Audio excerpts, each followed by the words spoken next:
আজকে আজকে যে পরিস্থিতি হয়েছে ক্যাম্পাসে, অ্যাটলিস্ট আপনারা যদি কেউ দেখতেন, বিশ্বাস করেন আপনারা সারা জীবনের জন্য এই ছাত্রলীগ জিনিসটাকে যে কি পরিমাণ ঘৃণা করতেন বা ভয় পাইতেন আপনারা জানেন না। এরা আমাদের সামনে রড দিয়ে পিটায়, ছেলেগুলারে রড দিয়ে পিটায় একদম আধামরা করে ফেলছে। তারা এসে আমাদের পেছনে লুকাইছে, আমাদের বোরকার পেছনে, আমাদের ওড়নার পেছনে লুকায়, বলে আপু আমাদের একটু লুকায় রাখেন, আমাদের ওরা মাইরা ফেলবে, আমাদের বাঁচান আপু বাঁচান। আমরা তাদের ওড়না দিয়ে বোরকা দিয়ে লুকায় রাখছি, সেইখান থেকে আমাদের ধাক্কা দিয়ে ফেলে দিয়ে তাদের বের করে আমার মাথায় রড দিয়ে মারছে। এমন অবস্থা। রাজার রাজ্যে সবাই গুণ করতে হবে, রাজার সুনাম না হয় তোমার কল্লা যাবে, বিরাট কঠিন শাস্তি পাবে।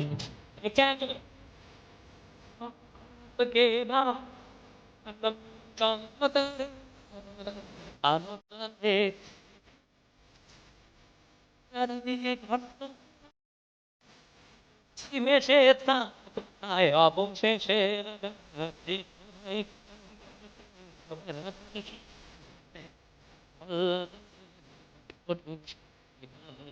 স্বাধীনতা কি বৈশাখী মেলা পান্তা ইলিশ খাওয়া, স্বাধীনতা কি বটমূলে বসে বৈশাখী গান গাওয়া, স্বাধীনতা কি বুদ্ধিজীবীর বক্তৃতা সেমিনার, স্বাধীনতা কি শহীদ বেদিতে পুষ্পের সমাহার।